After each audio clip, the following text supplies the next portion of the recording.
And whenever we see that, of course, the natural question is, when are we going to get what's something going to like that? happen here, right? Exactly. Yeah, you guys, it's amazing just modeling and computer forecasting and weather forecasting now. We were talking about this last Monday, like a week ago, and now it's here entering the country, and it's produced. I mean, 4 to 5 feet of snow in the Sierra Nevadas. They're just buried, and they're loving it because they need it. But yeah, this translates eastward this week. I really don't see it being that big of a deal for us locally. Oh, good. I'll explain here in the forecast coming up, but it's hammering areas out west, trust me, and it will do the same out east. So we'll explain here in the forecast. Let's talk near term first. Again, it's a cold night tonight. We're back down near freezing for many of us. In fact, I think we'll get down to the 20s for many of you tomorrow morning. We've got a cool northeast wind. Notice it's cooler out towards our eastern counties. Reason why you're closest to the cold air source, which is up in Canada right now with that northeast wind. It's been kind of breezy at times throughout the day. It's kind of subsided a little bit tonight.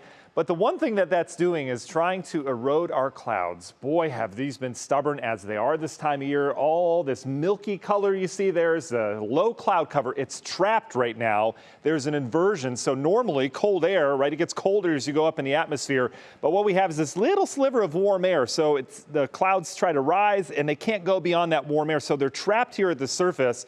Boy, airline pilots get up there, it's like, wow, it's completely sunny, but these clouds are trapped. Had a little clearing out over Lake Erie, but look at the clear skies. That northeast wind's trying to get this in here. The models think it's here already, so they're going mostly clear tonight, mostly sunny tomorrow. I think this is going to be tough to do, but we will see some sunshine. But boy, clear skies 150 miles out right now. Does it get here? So we're going optimistic. Last week I went pessimistic on the low clouds and it cleared out. So we'll go partly sunny tomorrow morning in the 20s. Should be nice and quiet throughout the day. A beautiful day up near 40 degrees.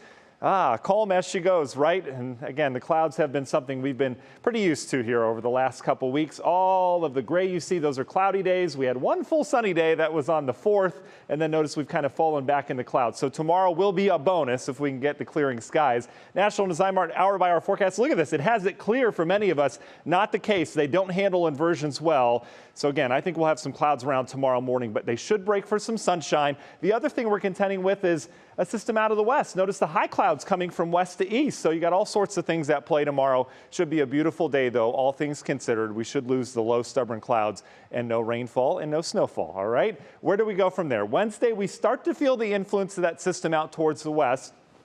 We'll see clouds increase, at least throughout the day. Most of the rain should hold off for much of the day until evening. You notice how the first band of rain comes in here.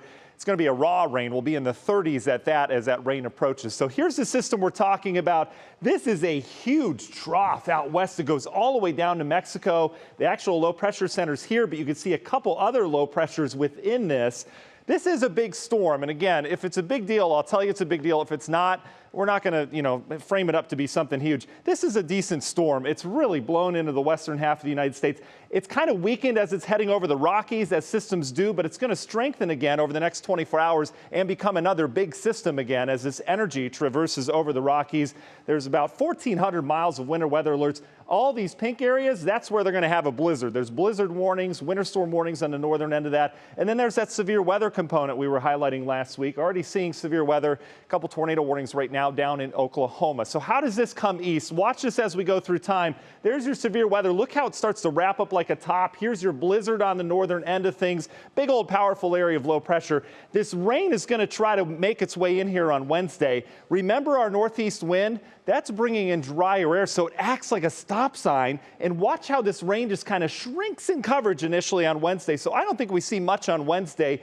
It's Thursday that a new area of low pressure will develop. That will bring a renewed source of energy and a block of rain through here on Thursday, and a little bit of wind as well. So that's really going to be the bigger impact. So let's go beyond Thursday. Here comes your wave of rain. Thursday looks soggy at this point. We'll have to watch areas out east if you're traveling through PA. May get some icing issues. They've got colder air, but mainly rain for us. Notice how that heads by.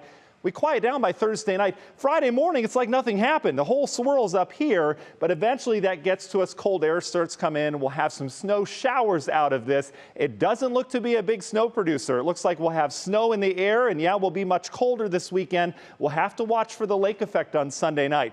Beyond that, as we go towards Christmas week, we bring in the cold, which is ingredient number one for a white Christmas. But look at this. This is the latest model run. A chunk of the polar vortex breaks off. We get very cold around here Christmas week.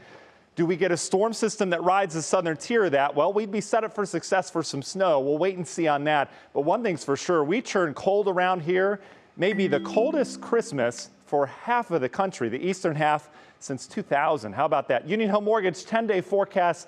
Look at the downfall in temps. We get colder this weekend, as I mentioned, but real cold next week. And those upper 20s, Russ and Laura, I'm being conservative with that. We've had models that are saying mid-teens by that time, so we'll have to watch for that. All right. Thank you, Matt.